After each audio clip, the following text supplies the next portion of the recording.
Hi, guys. We are now going to talk about part two of our branding experience. So, we've talked about the first five, as you can see on the screen: brand identity, brand image, positioning, personality, and equity.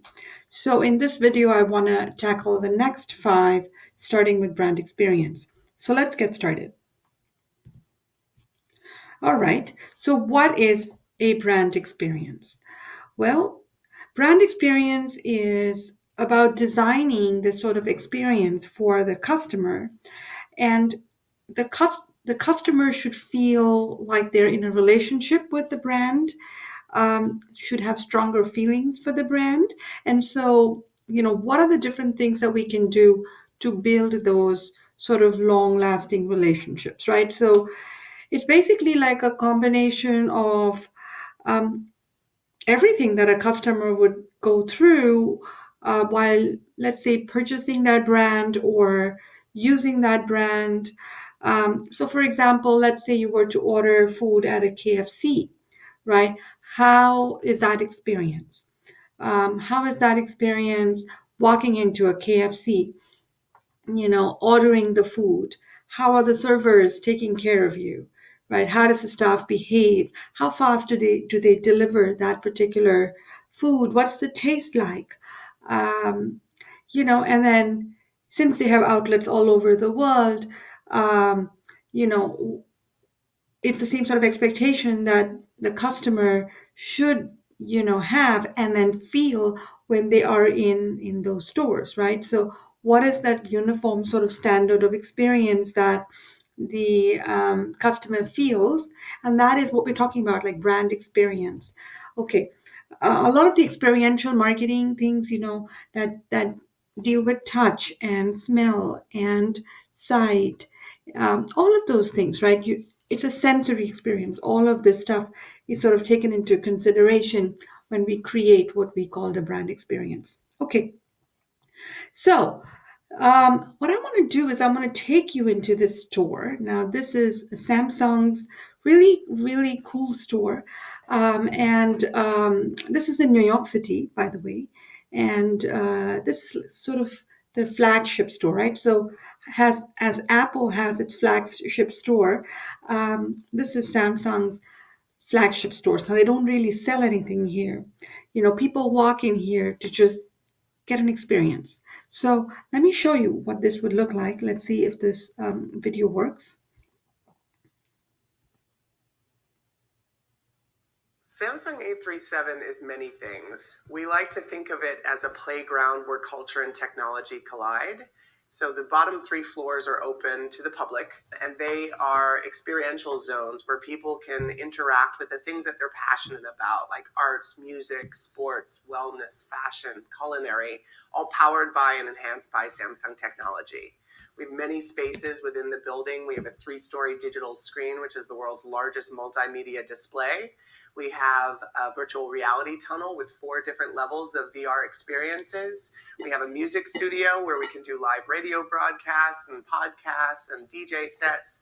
We have an editing suite so we can edit content in real time. In addition, we have customer care, a cafe, a playroom for kids and families, living room and kitchen that are all connected via SmartThings. So it is a truly immersive cultural center where people can interact with Samsung technology in unexpected ways. It is not a retail space. We do not sell anything within the walls of 837 except for at the cafe. But what we've really tried to do is to incorporate Samsung's culture of groundbreaking innovation and apply that to a flagship model.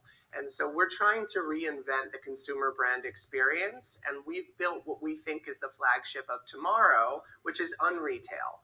People can purchase products anywhere, anytime on their mobile device. They don't need another store. We really want to bring the humanity into technology and give them unexpected experiences and ways to engage with the Samsung brand that they've never done before. Everything in 837 is manufactured to have a one-on-one engagement with our visitors and our customers and to create a two-way dialogue. In addition to the customer and visitor journey, Samsung 837 has 2 other functions. So the floor that we're on right now, it will allow our B2B and enterprise teams to entertain and have meetings with key prospects and key clients within Manhattan and New York City. Lastly, the top 3 floors of A37 are our North American Marketing Center of Excellence. So not only do we have our marketing team consolidated in one location, but this allows our marketing team to have a one-on-one interaction with our customers, be seeing what they're reacting to, what is really resonating with them in real time. And that's such a unique opportunity that we've never had before here at Samsung. All right, so it's kind of really cool. I wanted to kind of share with you what this flagship store looks like. You can, if you go to New York, you should definitely check it out. The Samsung 837 Center, that's what it's called. So you're seeing, how there's like this touch and feel. You can feel the products, and when you feel the products, you're more likely to buy it, right? And so that's what they're trying to create here. The idea is, let's bring people into the store. Let's familiarize them with our brand, right? And when we do that, they're going to trust us more, and then they're going to go ahead and buy that product. Okay, so that's a little snippet. I thought it was really cute, but this is what we call brand experience, right? Finding ways for customers to really experience and build a relationship with your brand. Okay. I think I might have another video, so let's watch it. I think you would like it. Hey, what's up? It's Monday, September 5th, and for today's new thing, we're at the Samsung 837 store in the Meatpacking District.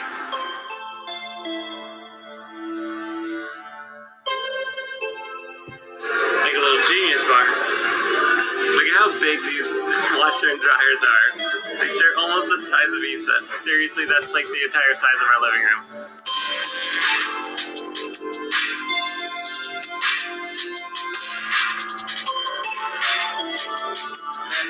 It's trippy because I feel like I'm looking at the camera, but I'm in the Swiss Alps on a helicopter.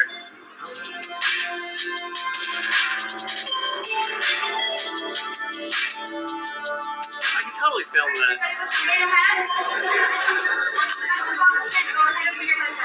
We're on a roller coaster right now.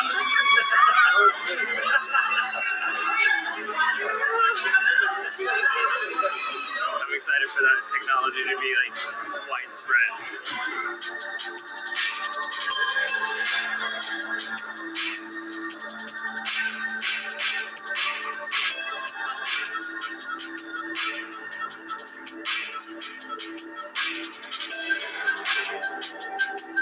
Got a little booties on.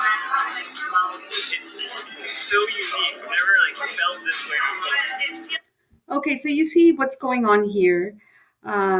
This was 2016. You see that technology is a lot more widespread now than it was at that time. And there's some real experiences, right? And then they have these sort of influencers come in and film this. And it's kind of fun, right? Because now everybody else gets to see it as well. So, I mean, it's a fascinating place. Like, I just think, they've really done a great job with the brand experience aspect here. Okay, let's move on to the next one. And that is brand differentiation. Okay, so what, in other words, what sort of sets it apart, right? How is your brand different from your competitor brand, right? That's exactly what we're talking about here. So what exactly sets it apart from the competition is an important question to ask when you look at two competitor brands, okay? Or sometimes, if I'm just looking at, let's say, computers, Dell Computers, for example, is a brand that sort of stands out for me as a brand that allows you to assemble your own computers. So you can actually buy parts, and then you can assemble them yourself. That's what Dell allows you to do, right? So I would say that differentiates it from a lot of other computer brands out there where you actually get ready to go assembled computers, right? So no scope of customization there. So clearly, even in the sea of computer brands, Dell stands out for that one particular unique selling proposition, which is what differentiates it from the other brands. Okay, so what I want to do is I want to show you this particular um, graphic. Okay, so you're seeing Audi and you're seeing BMW.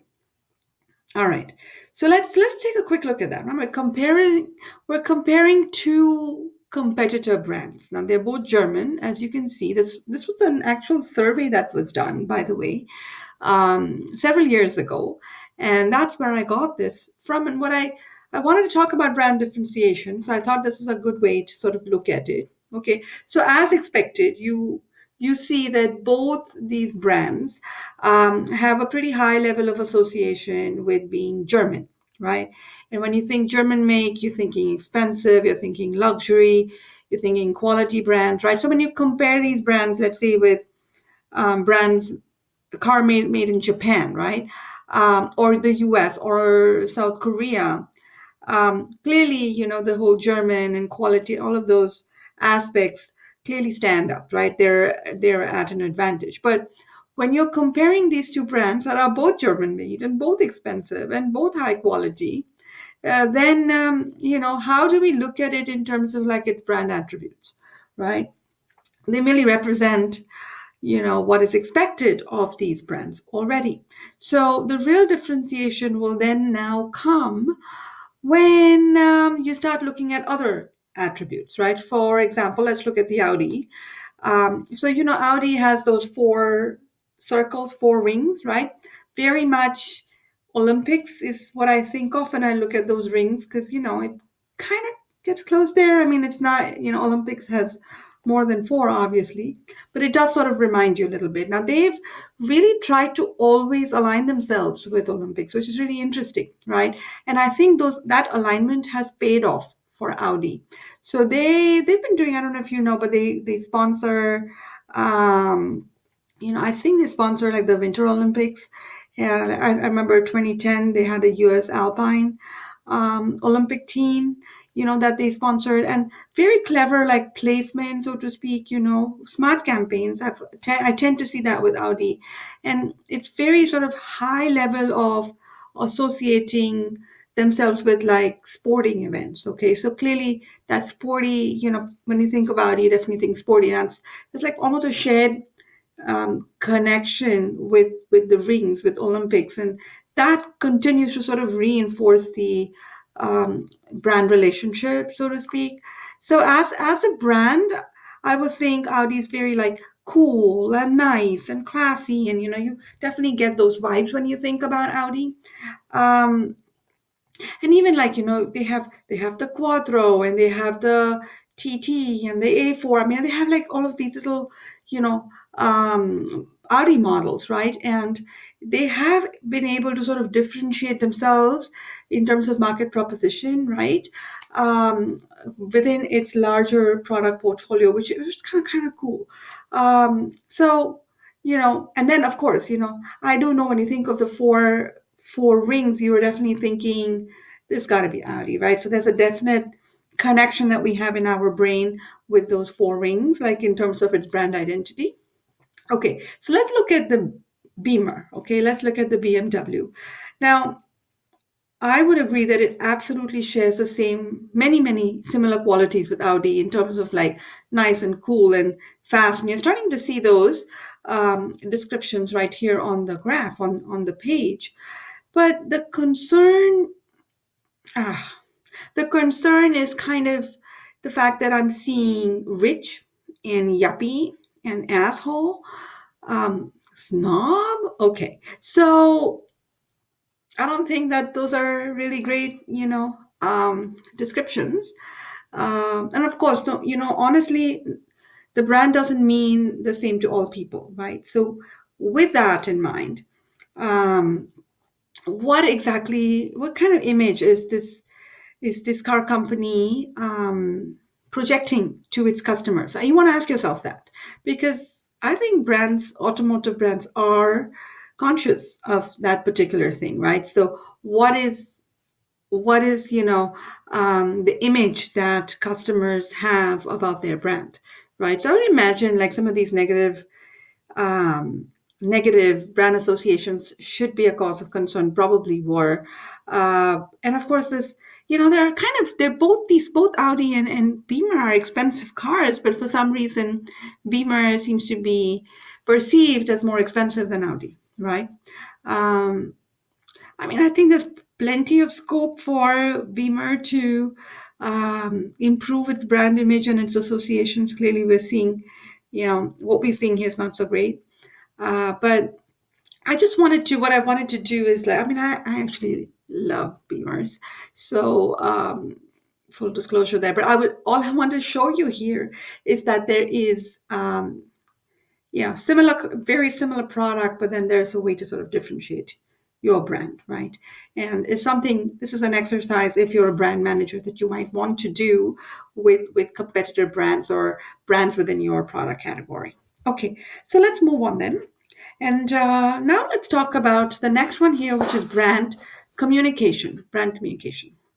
Okay, so this is interesting, right? So brand communication is the message that a brand delivers through all of this media, right? Ads, brochures, billboards, things like that. So successful brand communication has two aspects, right? So you want customers who love you, and you want happy employees, satisfied employees. Okay, so nowadays, we definitely talk about employees being extremely important to the company. And what you want to do and what you want to develop for your brand is trust, right? So, and how will you develop that trust? You will develop the trust when the customer has a very consistent experience, right, with your brand at every possible touch point. And so that's an important thing to control. And of course, the second thing is gaining the trust of the people who work for your brand. Okay, so if the folks who work for your brand, your employees, are like brand ambassadors, like they care so much about the brand that they would, share good things about your brand everywhere else. They would communicate the values that the brand stands for, all the positive stuff. That is what makes for a really, really great, that's it's an important goal to achieve. So, let me show you an example here. This is Apple, and let's see. I might need to move my face here so you can see me better. Okay, so Apple does this, APPLE.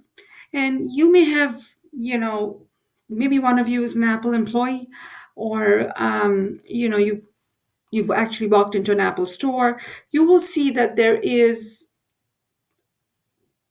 like some kind of level of specific process that they follow as they invite you in. So they approach you, they ask you nicely what you want, they'll provide a solution, they'll listen to feedback. And it's a very nice, thank you for coming, hope you come back kind of thing. So you definitely see that, and every Apple employee is sort of trained to do that. And the idea is, first we need to build the trust that we have with each other, between company and employee. And when you do that, then those employees will in turn create trust for that customer. So your employee is really your brand ambassador. And so that's the policy that they follow. Okay, so let's move on then to the next one, and that is brand gap. Okay, so the brand gap is really the difference between what a brand promises, to deliver in terms of its communication, and what it actually does, right? So you're seeing two sides here, what customers believe about us and what we want the customers to believe about us. So the question I'm asking you here is, what do you think? Do you think that the brand gap should be narrow or should it be wide? Okay. So the answer to that question is the gap should not be very high. Like a successful brand should be able to deliver what it promises, right? So, of course, I will tell you that if the product itself is terrible, there's really nothing you can do about it. But if the product is good and you're a communications person trying to help the brand succeed, then you want to remember that whatever we promise, we need to deliver. So the brand gap, has to definitely be narrow. Okay, so let's look at this particular slide here. Okay, so this has some brands that you're familiar with, right? So let's look at it. So something like Geico, right? The brand promise, 15 minutes or less can save you 15% or more on car insurance. You've heard it, right? So this brand promise has almost become, I would say, the basis of Geico's entire marketing campaign. Okay, and today they're leaders in the auto insurance industry because they have delivered on their promise. Okay, so I will tell you, like, it's a tricky one, it's a scary one. Will you definitely be able to do this in 15 minutes? That's tricky, right? But in our minds, it's so much easier to measure, and Geico's worked really hard. I think they've done a great job in sort of maintaining that image and the brand promise. Okay. Similarly, let's look at Nike. Okay. Very similar, I would say, even to Coca-Cola. Nike to, I mean, they don't even, do you see that? Do you see Nike, like, even their name there? Nothing, right? To bring inspiration and innovation to every athlete in the world. Okay. So what does it do? There is no mention of Nike. What you're seeing here is that it's telling the customer how they should think, what should they do, how to think higher, right? So it goes way beyond, I would say, like clothing and equipment and sports stuff and all. It's about inspiring, right? It's very different. And they've been doing that consistently, and it's worked. Okay. Think different, Apple. We know. I mean, honestly, it started as almost like a shrug, right? To think, which IBM has, right? But it's arguably, I would say, the most famous slogan that's out there. Okay, and wildly successful. Apple's brand, the brand promise is sort of two-sided. We'll create products that see the world a little bit differently. Okay, and two, we will inspire you to do the same. Okay, so that's kind of how that particular one is written and positioned. Okay, the last one there, Walmart. That's their new positioning: save money, live better. Okay, so no surprise to see Walmart here. I mean, they definitely help you save money, and they definitely help you live better. So they've combined almost like the most obvious promise, and it's got this sort of emotional benefit to it as well, and definitely offers us what they are promising to do. Okay, so I would say, like any real brand promise, it should, anytime you come up with something like that, think a lot, think carefully, but be courageous and be creative. The clearer you are, the bolder you are, the better it is in terms of creating this image and trust with the customer. Go big with it. Usually that's kind of how most of these get successful. Challenge the status quo if you need to, but most importantly, connect with the customer at a very deep, very emotional level, and also make it somewhat measurable, like 15 minutes, right? Make it measurable, make it meaningful. Okay, so that's little thing about brand promise that you want to remember. Okay, so let's move on. This is the last one, and this is on brand extension. Okay, so honestly, this is like the simplest but the funnest one. So I'm going to give you a second to write down this particular thing. Take a familiar name. Okay, and then slap it on a new product in another category. Okay, so I'm going to give you a second while you write this, and then we'll continue on.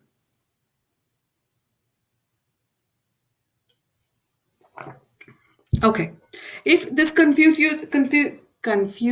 you at all, I will be providing you with a lot of examples, and you're going to figure this one out right away. All right, so let me move my face a little bit here so you can see me, and I'm looking straight into the camera. Okay. Oh, that didn't work, did it? Okay, so let me start giving you some examples. All right, so this is one kind of brand extension. Okay, so Disney is, as you know, is a theme park, but they also have a baby store, right, where they can sell clothing for kids. All right, Google is a search engine, but now it also has a wallet app. Okay, so you have a brand, and then you have an extension, which not necessarily does the exact same thing, but is connected to it in some way, right? Google Wallet, you can see it's a phone app, and you can access it via Google, right? So it kind of works. So Starbucks has the Verismo, which is actually a coffee maker, expensive one, but it's a coffee maker, right? So Starbucks makes coffees, also makes coffee makers, right? So this is what we're talking about when we talk about brand extensions. Okay, there are many such examples. Let me take you through some of them. So Clorox, it's the same product. It has these little bleach pens, which are kind of cool because you can walk around with them. If you drop wine on you, just put it in, or if you're wearing a white shirt, whatever, right? So it's really helpful. It's the exact same product, it's just changed form. Okay. Similarly, you see Dial. They're in the soap business, but you have moved from the bar soap to the liquid hand soap. Okay. The next one here is well, we know this guy, right? Wolfgang Puck. And he's a very famous chef. He has some really cool restaurants, fancy ones in Las Vegas and everything. But, he's come up with this pizza, which is interesting, right? So this is like frozen pizza, actually. And you would find it in any grocery store, okay? Or, we have a famous actor here, and I hope you remember who it is, Cindy Crawford, right? And so she has a celebrity sort of just the way, Mr. Puck is a celebrity chef. You have a celebrity actor, and she has her jewelry. Okay, so let's move on to the next one, and that is Ziploc. Okay, so we all know Ziploc bags, but they also have Ziploc boxes. Okay, so what have they transferred here? They've transferred the benefit, right? So it's all storage, and so you would trust it because you trust the bag. Okay, so you would trust that box because you trust the bag. Okay, the next one here is Weight Watchers. Who knew Weight Watchers comes up with ice cream, right? You're thinking, here I'm trying to lose weight, don't give me ice cream. But guess what? Weight Watchers has ice cream. Okay, so it's the benefit is the same. It's probably a healthier ice cream if there's something like that, right? But what you're seeing is, it's the same ideology. They're just a different kind of product that you would not expect, but it's kind of cool. Okay. Sometimes you can even leverage expertise, right? So a Honda car is a good car. It's a Japanese car. It's got a great engine, right?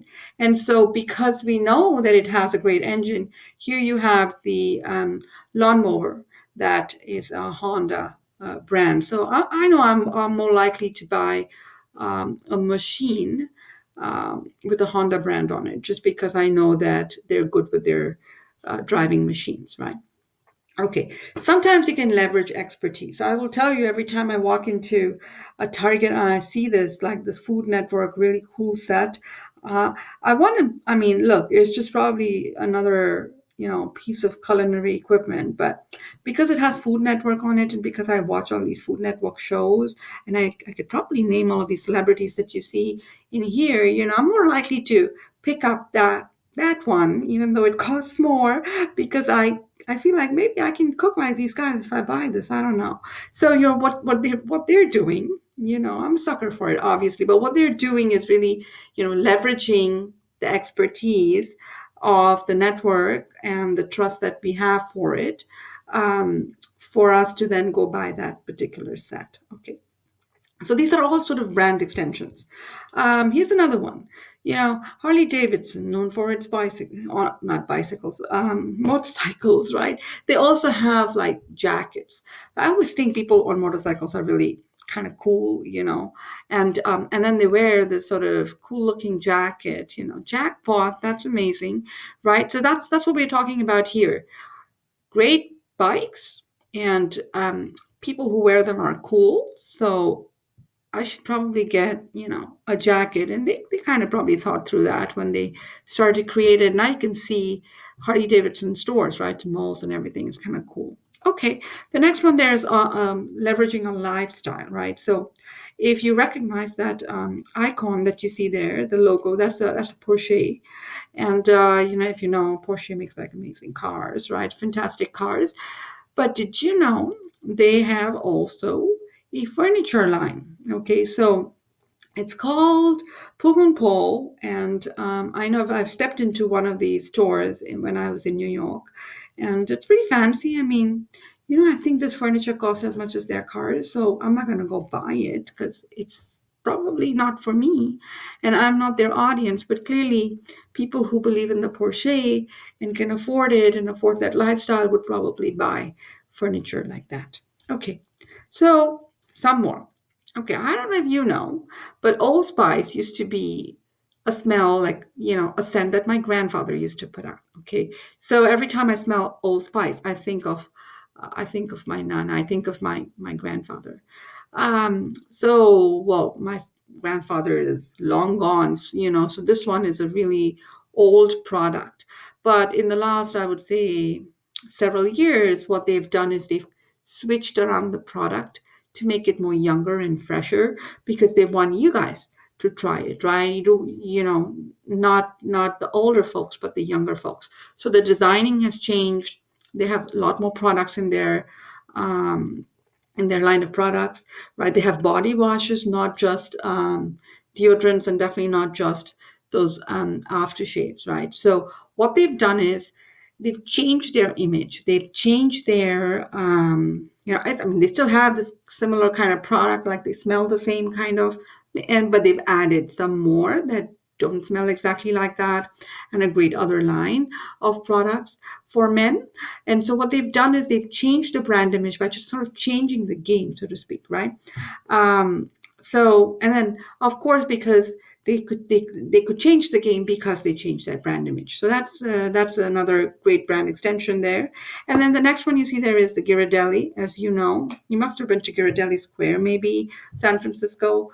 I walked into this store. I mean, it's just heaven, right? So this is interesting. Ghirardelli obviously is known for its chocolates, right?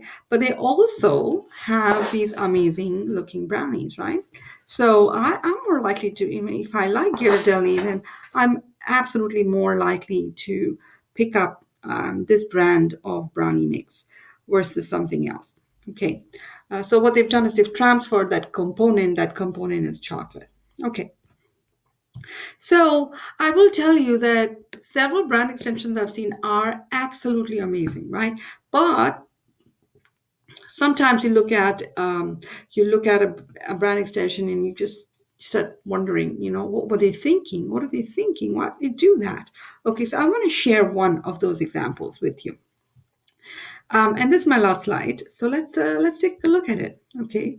So this is, as you can see, Hooters. Now I'm not making this up. I'm absolutely not making this up because this actually happened. We had a Hooters plane. Okay. So if you know about Hooters, what do you know? You know that they've got sexy girls, they got, big boobs, and that's what they're all about, right? And people come into those restaurants, for two things. One, they come for the women, and of course, then they come for the fried chicken wings, right? So let me tell you a little bit about the story of Hooters. So Hooters obviously had their shop, their restaurant, right? That was doing quite well. But one day, Hooters decided to go buy an airline, right? So diversify their business. And out of all of those ideas, they decided they were going to buy an airline. So Hooters Air was actually positioned at sort of like a fixed price, $99 fare, low cost airline, great way they thought, to attract customers. But when they launched, the price of the jet fuel was constantly going up, and it's kind of cutting into their operations cost, and profit margins had plunged because this jet fuel cost had gone up. But here was a bigger issue. So people who went to the, Hooters restaurant really wanted to get onto that plane because they thought they're going to see sexy women and big boobs, and of course, chicken wings, right?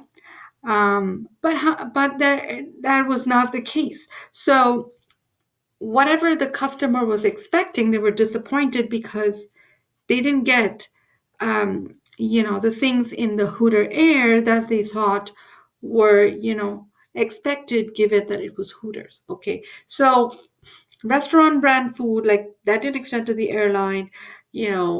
Cooking on board was not allowed. So all the fried chicken and none of that was available. And then, of course, they were worried about the professionalism of the crew, and concerns regarding safety, because, this is the ads that they saw, right? This cool bunch of Baywatch looking girls, and so people were just scared to fly with their families because they didn't know. There was a misconception on what the airline really was, right? I mean, yeah, it was a Hooters flight, but will the girls be like, appropriate? Can we bring kids?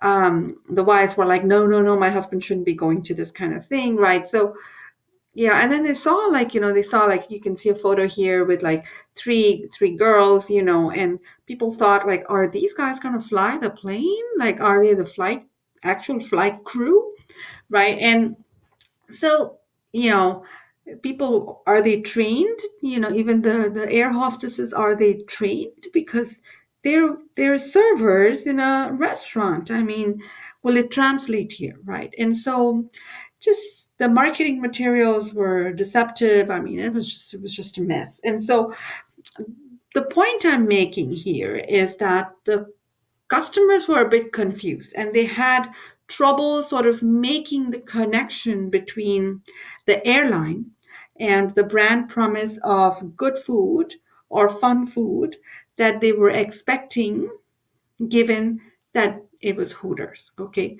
so you want to think about those things before you jump into any sort of brand extension. Think through it and manage the expectations of the customers, or they're going to have a rude awakening that you're seeing here in Hooters. Okay, so that's that for this particular chapter.